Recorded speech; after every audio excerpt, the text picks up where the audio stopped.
Now we will go on to the next poet, Mr. John Minczeski.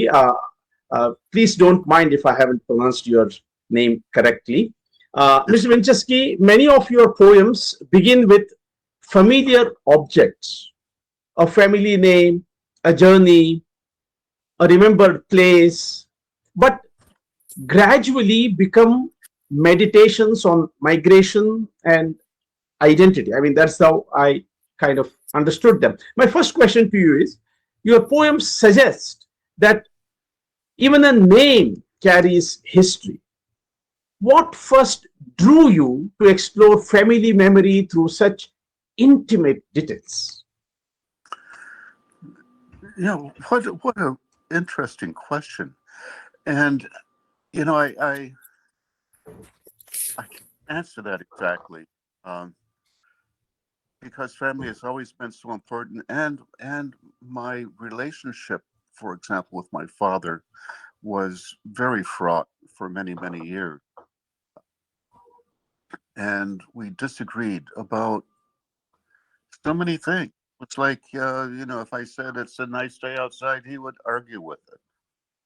Um, so, so some of the family poems are difficult, and about difficult relationships.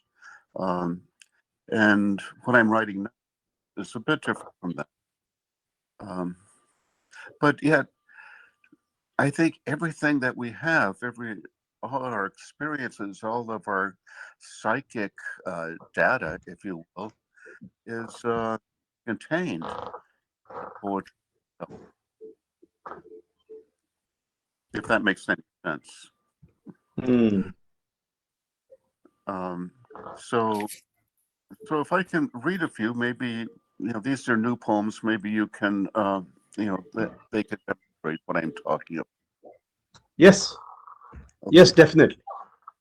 Okay. The first one is riffs on a line by Auden, and the line is, "Poetry makes nothing happen." That's in his poem in memory of W.B. Yeats. On nights like this, something thuds against the tennis ball or branch from the shrub below our bedroom window. Poetry makes nothing happen. I mean, lying awake as a bitter wind slashes the house, we have no need to shelter in a mosque or subway. Still, my heart aches. Poetry makes nothing happen. It could be a deer that got into fermented crab apples. It could be a deer gnawing the shrub below the window. Some windows crack from the cold, some explode. Poetry makes nothing happen, and life goes on as if there's no bounty on our ordinary world. Remember when the oracle said a great general would win the battle? The moon continues its unhurried changes as it has in the small forever of my life. It makes nothing happen, poetry. Skin cracks in the cold like a tax on breathing. Stepping inside to instant warmth from the wind, we tell each other what we already know about brutality and winter. Once again, poetry has made nothing happen, and people die every day for lack of what is found. That final line comes from William Carlos Williams, um, but it's such a powerful line that it found its way into the poem. I'll read two more. One is called One is called Ode to Night. These are all fairly new poems. Collapses like a house of cards. It falls down the coulees where I live and knocks on the door, holding a sod.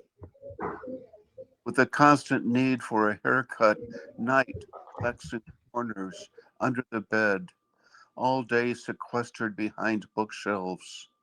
The cat's pupils widen. Will his 9 degrees of love prod him to budge from his spot under the porch? Night lingers in the summer surround of crickets, It seeps fully charged out of Greek amphorae, caliph of the zodiac, abiding queen of the pliable moon, with only crickets for a lullaby. I wear ink on my sleeve. Summer puffs up like a strange, dangerous fish, the soil black and rich under my feet. And then this one, which is, we've been reading some political poems. This is a political poem in a way. It's called After the School Shooting, August 29th, 1925. No, not 1925, 2025, excuse me. After the school shooting. I should preface this by saying that I spent much of my career teaching children in schools, teaching poetry to children, because their teachers didn't know anything about poetry and would bring in someone like, to teach them. And so I traveled from school to school to school. And there was a school shooting in Minneapolis, and these were 9 and 10-year-olds. And I was just moved horribly, as anybody would be. Okay, this is a poem. I taught them, the 9 and 10-year-olds whose teachers brought me in, since what they knew of poetry was 575 and badum badum 5 times each line. They brought me in to spark up the dead zone after winter break. I recited poems that made them laugh. It was one way. There are others. If you have an idea that's different from the assignment, follow it. The first flash doesn't always return with the same strength. If you have nothing to write about, start with a fingernail. It was their eyes as I conducted them through the corridors of poetry. A shoe is a sardine, chalk is an ocean. As I bent to read their poems, to consult and praise, their creator eyes, the universe, by which I mean God, looked back. It was the best job in the world. The kids, burning with poetry, had no time for TV. I don't know what they're paying you, a father told me once at a poetry night, his son eager for school for the first time, but it's not enough. Entire sacred universe within us. I pulled the starter cord.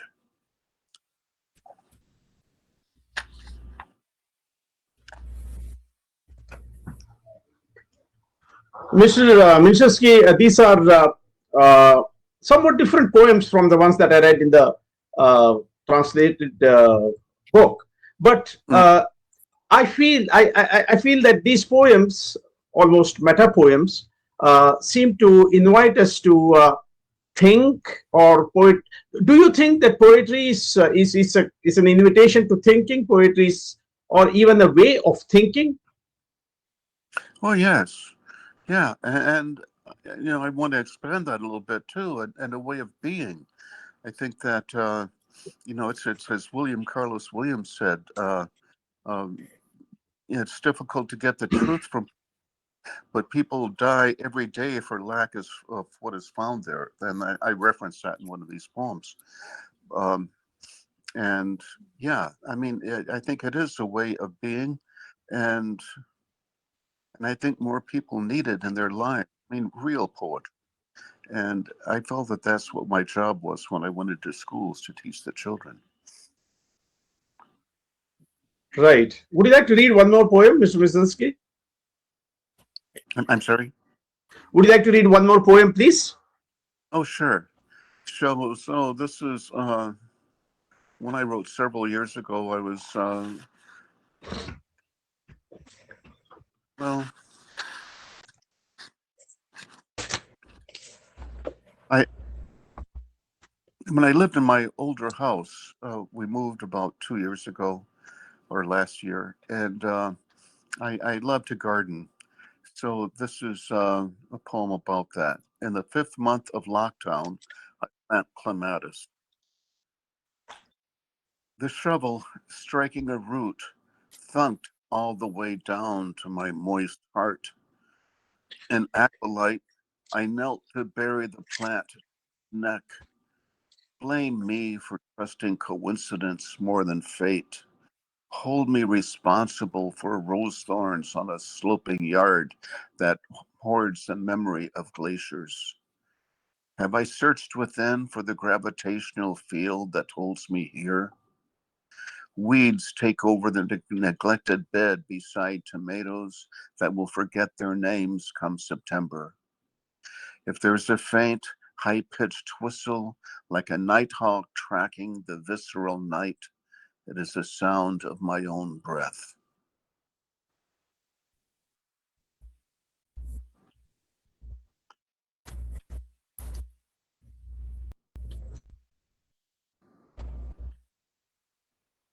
So that poem, I mean, it's about an action, just planting the clematis in the back of my house, but also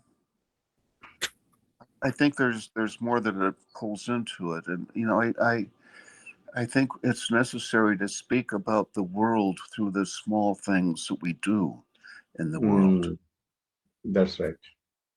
and uh, and so everything is has an importance to it. Um, Yeah. Yes. Thank you. Thank you. Excellent poems.